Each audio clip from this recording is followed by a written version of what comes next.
We just got some pretty major Project K news, so if you haven't been paying attention, you don't even know anything about Project K.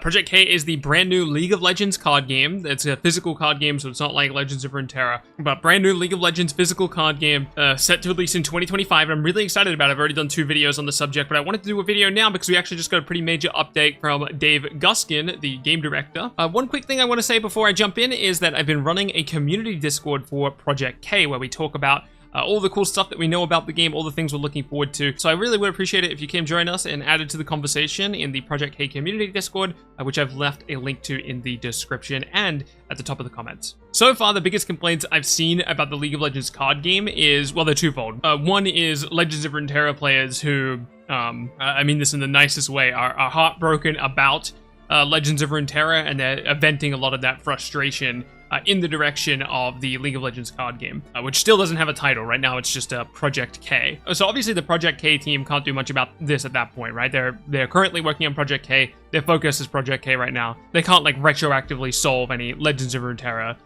situation. But what they can solve is probably what was the second biggest complaint about Project K, which is the visual card design. A lot of people talked about the white borders on cards. Personally, I don't have an issue with the white borders. I don't love like the formatting of cards, if that makes any sense. Like I don't love the way that keywords are displayed, for example. As an example, I'll bring up a siphon power right now. I don't like reaction and then clarification of what reaction is. Choose a battlefield. I don't know if it's just, I don't know. I don't know what it is that I don't like about these. A lot of Japanese card games do this as well, where they put the keyword like very first thing in the line of text, and then they like explain what the keyword does in like brackets, and then they put the rest of the card text. Visually, it just kind of clashes with me, but really I just think it's about clarity for a person reading the card for the first time. And then it's also easy if I'm like flicking through a bunch of my cards, I'm trying to quickly remember what they do. If I see like the reaction tag, I know like, oh, this is a card I can play in response to something.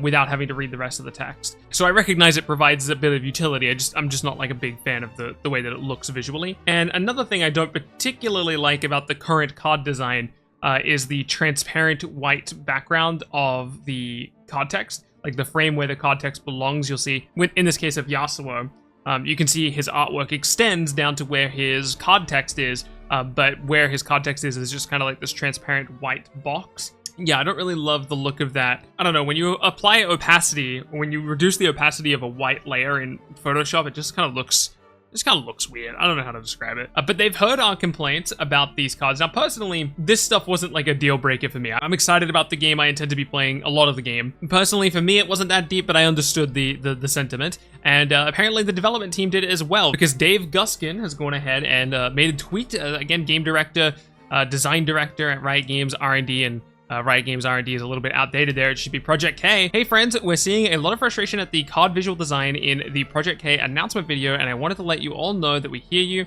and we're continuing to work on making these cards look and feel awesome. So I assume that means we're going to get some amount of redesign on these cards. I probably wouldn't expect anything too crazy. I heard some people speculating that perhaps the visual card designs we saw were like placeholder or something. I don't think so. I think this is what they intended to go with. And I think they're pivoting now, which is completely fine. I don't mean that to be like an insult or shade at the game. I think it's totally fine to be pivoting. They heard feedback about the people not liking the visual design, and they're immediately taking that feedback on board, which I think is fantastic news. User S. Cepha on Twitter actually did his own visual redesign, and obviously this is just an example, but personally I don't love some of what's going on here. I don't like some of the positioning of some of the icons, but I do think like aesthetically, this is closer to what people want. Yeah, I'm curious to see what they come up with. I don't think we'll get as dramatic of a departure as what we're looking at right now, but I do think we'll get some type of redesign.